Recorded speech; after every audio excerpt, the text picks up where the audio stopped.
So, Michael Knowles recently sat down with 25 people you wouldn't prefer standing in line with at the grocery store and would hate to sit next to on the bus. That's right, I'm talking about people who think gender is a thing.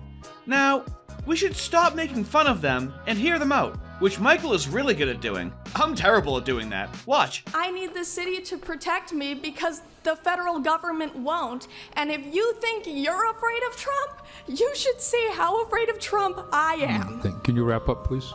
Yes, I can. If you say that you're afraid of Trump and that's why you don't want the city to be a safe space for trans people, you better prepare for trans people to make this a very unsafe space. I'm shaking right now. I don't want to be here. No one's got a gun to your head except for you. I'm sorry, am I taking too long pleading for my life? Yes! You remembered how many children I have and that 2 of them are trans. Is that some kind of threat? I speak as both the B and the T in the LGBT. And introducing the P. I'm multiply disabled. I have Ehlers-Danlos syndrome, which is a connective tissue disorder that causes me immense physical pain. I'm on the autism spectrum. We need more of you. And I have narcolepsy, and I couldn't drive myself here, so I had to hide from my driver that I was in drag, which is not an easy thing to do in drag. LGBT people and even special needs. Like you? Denying life-saving and affirming care. Can you look at me and tell me how many of my friends need to die before you do anything? Please wrap up. Look at me! Ew, no. Okay, we're all done here. Fucking pathetic! We're all done. Ooh, sassy lady. Of course, we need to continue celebrating Black History Month because, of course, in spite of what's coming down from Washington, we all know that we all exist and we all need to be recognized for our existence. But be aware that you are a guest in my house when you come. And when you come, know that there are strong queer and trans people in my classroom who will collect you with the quickness. All right, fellas, now that we have the laughs out of the way, let's hear their good faith argumentation, and of course, observe their mature and civil candor. All right. I feel as though a lot of your claims today have been backed by this energy that you just want to erase LGBTQI plus people and our history. Where do you get that from? From your perspective on a lot of the trans. Because I'll tell you what, all I've been doing, I've just been coming here and citing historical examples and citing a lot of scientific studies and telling you explicitly that I'm talking about an ideology that I think is not conducive to the flourishing of anyone, and for the good of everyone, including you guys, I would like to see a restoration of sensibility. And every time I say something like that, you say, nah, man, I just kind of feel the vibes that you hate us and want to erase us all. And I don't know where you're getting that from. Let's join your side and let's say, you know what, let's say everyone should follow your lead, and let's say as a society we should ban pride, and let's say as a society we should eradicate trans people. Transgenderism, again, I think you're being obtuse here. Isn't it so precious how the people that scream at the clouds about dismantling white supremacy and deconstructing whiteness while saying they don't mean white people, all of a sudden are intentionally obtuse when it comes to the idea of eradicating transgenderism. All of a sudden they apply it to trans people. But when they use the white ideology they created as a punching bag, and white people push back, they say it doesn't refer to white people. Michael does a perfect job, rhetorically, of inverting their use of language back at them. It's just an idea that a boy can become a girl, which isn't true. And I think we should forget about that so that people, including the ones who think that they're the opposite sex, can flourish again. Yes. So you would agree with me when I say by eradicating transgenderism, you would also eradicate here we go the history of trans people, just in general. Well, you can read it. We can eradicate here in this room today because of Black trans women and because of. I am not in this room because of Black trans women. I can promise you. Why are you in this room then? Because I was invited on this podcast to advocate explain what exactly? The hate speech, the rhetoric that you spread on your little YouTube channel?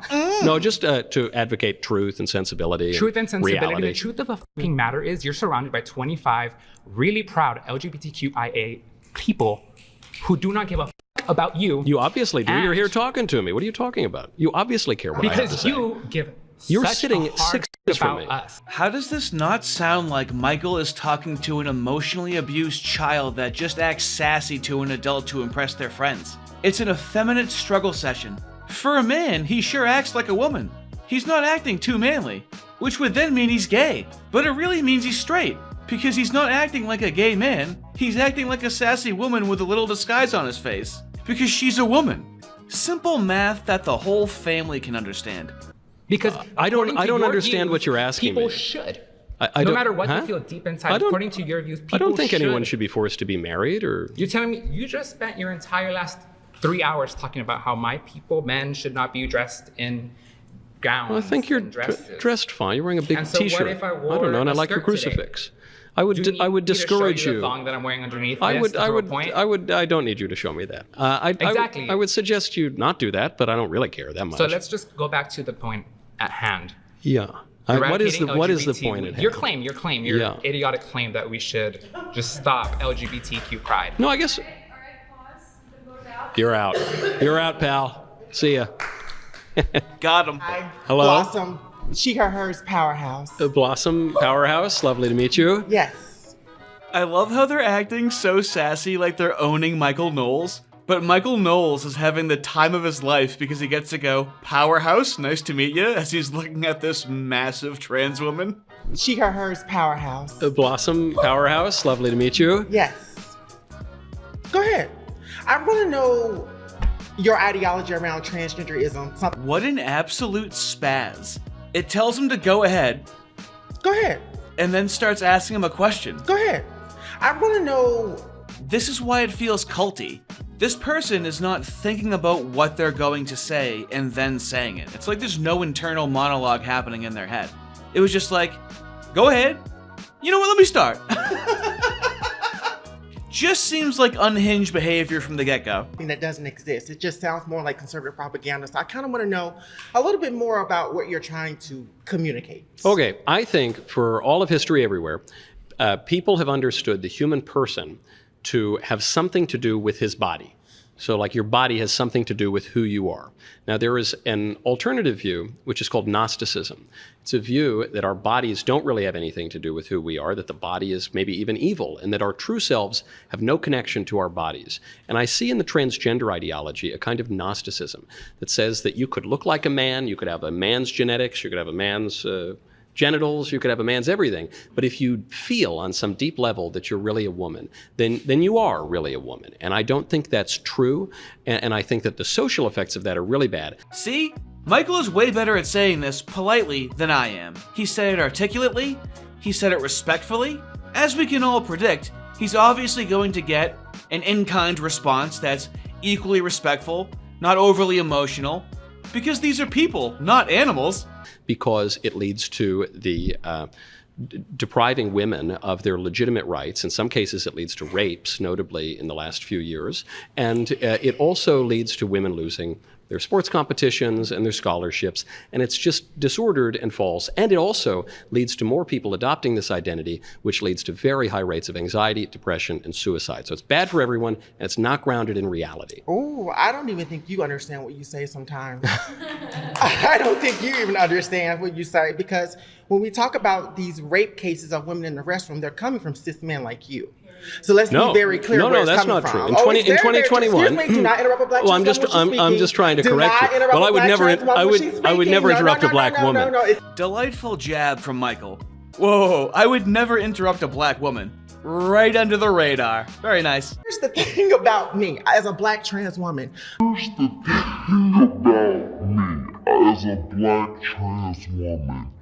With lived experience, you are looking at a trans woman who has been transitioning for over 20 years, who has lived experience. Yes. You're talking to an activist here. But your identity is not grounded in reality. You're talking to somebody that's extreme. Oh, I am in reality. I'm not really talking to anyone because you keep talking over me. In your head, I'm not, but I am in reality. Yeah. I'm here in front of you right now talking to you. You're confused about your identity. No, you are confused at the fact that you don't really have any talking points right now, because I'm Then why aren't you letting me speak? You really don't.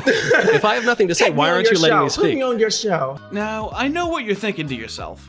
This is the perfect person to have a measured discussion about child sexual assault by other students in school bathrooms. Well, Michael has you covered. In 2018, there were 2 rapes in bathrooms, and one in Wisconsin, one in Georgia. From men, also cis because men, of the say it. transgender identity. But say it, cis men. If you're Cis men. if you're going to describe a boy who wears a skirt and goes into a girl's bathroom No, you as are. a cis man, no, I didn't. No, you are. This is the example that you run to. Past that, you have nothing. I've just given you 3 have examples. nothing. I've given you 3 You have examples in nothing. recent years. You don't. You've Well, been that's struggling this entire news to time. me. Have I? Yeah, you have. I think And I love the it. trans lady doth protest too much, methinks. Bye. Goodbye. Perhaps I'll see you on my show. Yes, invite me. Yeah. Get my email. Tell your people to get my email address. How about Sure, that? yeah. Good job.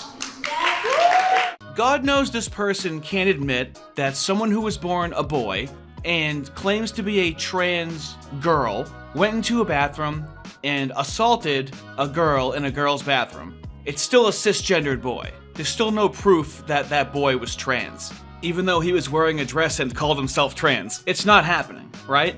It's not happening. It can't be happening.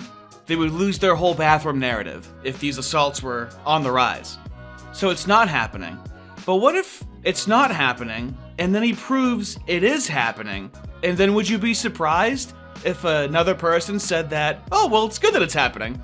Does that surprise you at all? What does transgenderism in public look like to you?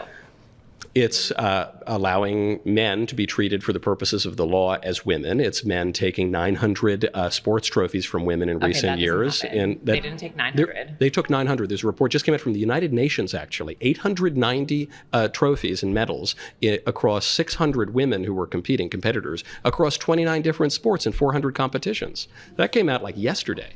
And they deserved them.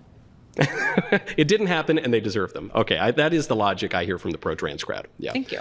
Completely gets called out on the narcissist prayer, and then thanks Michael in the end. Thank you. They have no shame. They're too dumb to even know when they're making the other side look good, which I guess is how they lost. But let's move right along to someone who, based on their behavior, you would never want babysitting your kids, and also, coincidentally enough, runs defense and obfuscation for kink at Pride, including peeing on people. You know, the family-friendly pride marches that happen all over the country? My next claim is that pride parades should be banned. So, go on. I think they ought to be banned. Go on. That's my Why? claim.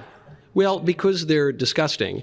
Ooh, yeah, that one hit him right in the balls. But I would say, like the 2024 Pride Parade in San Francisco, when 2 grown men were urinating on each other in a kiddie pool in front of kids, I think that should be banned. I don't think that's unreasonable. Well, look, I want to make a distinction here between. By the way, that is the thing you have to They be do in it. say it's wholesome. Yeah, that's They not. do say it's wholesome. Yeah, no. There are a lot of I examples. got to give you this though. You Yeah. are so good at redirecting 3% in the middle of someone else's good point, and I would love for you to Am do I? less. I'm, Yes. I'm waiting for some good points, but please enlighten me. I got you. So the concept of pride is a lot larger than extreme things you might see on the outlier. Well, that didn't sound like a condemnation of the behavior at all, now did it? It's just an outlier. He didn't even say that the outlier was bad or disgusting. We have the mostly peaceful protest justification for kink at Pride. Yeah, but it's normally not that. Yeah, but that obviously wrong thing doesn't normally happen. Yeah, and we would like for it to happen not at all. We would like zero tolerance. You guys seem to understand zero tolerance for bullying at schools. How about zero tolerance for men peeing on each other in public? Like, can't you be a registered sex offender if you get caught pissing in public? I'm not too familiar with the levels of being a sex offender, but which one is peeing on another man in public, on video, in front of a child? We are 1 degree of separation from a child getting another man's piss on him in public. Yeah, but that doesn't normally happen. What a terrifying movement. Of the scale of things that happen on Pride. Now, I will grant you that there have been things that happen at Pride, like many other kinds of festivals, that maybe you don't want your kids exposed to, which is why you don't take your kids to them. But No, but Pride they're is often but I'll marketed let you as know, family-friendly, well, like the West I'll let Hollywood you- one. Let me finish. Pride as a whole is about a community of people who have been denied, like you're real good at, existence of for most of time. Denied existence? What does Yes, that mean? okay, fine. Public existence. We've been denied the access to being ourselves in public. The access to being yourself in public? We're trying to live in a civil society over here. Access to being yourself in public. I guess it makes sense why people don't like you. You really show us what you're like all the time, and a lot of people want nothing to do with it. Perhaps because pride marches are an act of resistance. So pride celebrations are essentially an act of resistance to that and an opportunity for us to come together and be seen, which many of us don't feel safe doing alone. Now, on the corners of things like pride, sometimes something happens that I don't want to see. Sometimes on the main stage. Sure, listen, I'm not saying objectionable things never happen. Yeah. But you make They often happen, actually. No. Wait, you don't spend a lot of time at prides, do you? I don't, but I read the news and I see the main streets of cities. Well, all right, let me just be clear as somebody who has been to many. Yeah. What you're describing is statistically insignificant. It's significant to the people who have to see the what you're obscenity. describing, the occurrences are statistically insignificant. So you're taking this thing that happens like 0.0002% of the time and applying it to the whole seems like thing. a little bit more. I know you think that, but you're wrong. Yeah. I'm just telling you you're wrong. What's your evidence that I'm wrong? Because I can cite to you all the examples. Sure, and I can cite to you a bajillion examples of inconsequential pride parades. That goes both ways. Of inconsequential? Inconsequential. Didn't it happen? It went. Nothing crazy happened. Maybe. And I mean, cared. just within the last 2 years, I mentioned the San Francisco thing, which you say, well, that's something else. Okay. It is. Well, New York City, when the naked guys are riding on the bikes. Minneapolis Pride. You had a guy twerking in his underwear in front of kids. Governor Tim Walz showed up to that parade. Yeah, happily, I'm not a Minnesota citizen. If you look at, even in West Hollywood, not too far from where we are now, at a supposedly family-friendly pride event, there was a man, almost naked, who was being choked and whipped by a guy wearing leather, almost like he was a member of the Biden administration. It was totally obscene and inappropriate. So I hear your point. I could go on. I know you could go on. And here's the thing that I find really interesting about this. You have great anecdotes. Anecdotes are not data. So let's start to wrap this up. This is true. Anecdotes are not data. But Michael also has data. But they don't want to hear that data because it doesn't align with their personal anecdotes. Remember, you're not dealing with people with a foundational belief other than being in opposition. It's oppositional defiance disorder, 100%. So anecdotes are not data, correct? Well, you don't have data either. Well, the difference between us is I'm not trying to pretend I have specific data. I don't. I'm telling you. Okay, so anecdotes are not data, but also this person doesn't have data. If anecdotes aren't data and they don't have data, then what do they have? We're about to go in some circles right now. If you take the lived experiences of these 20-something people who are all telling you... Which are anecdotes. Yes. Yes, I say incredulously. Yes, these are anecdotes. What's wrong with an anecdote all of a sudden? More than yours. Okay. But here's How are they more anecdotal than mine? They were just anecdotes. By volume. By volume. Yes. But here's the thing. We need to get more conservatives into this room. I agreed to come into a room surrounded by 20 libs. Here you are. Right. So you might think that's embarrassing. He calls out Michael for relying on anecdotes, but Michael also has data, and he doesn't have data, so he says, well, I'm not trying to act like I have data, I have more anecdotes than you. That seems embarrassing, right? Well, what happens when Michael engages in a different conversation with a different person? Well, because it's ridiculous. Well, okay, so in 2019, the American Journal of Psychiatry published a study giving the largest data set on so transgender anecdotal identity. experience doesn't matter at all. That's right. Michael has the anecdotes and he has the data. When he talks about the anecdotes, they'll refer to data that they also don't have. Also, when he refers to data, they go, oh, so anecdotes don't matter? You can't win. It's just rhetorical sophistry. These debates need to be put on display, and never think you're wasting your time by not engaging with these people. Unless it's to make some sort of content. Otherwise, it's a completely useless endeavor. Have a good one.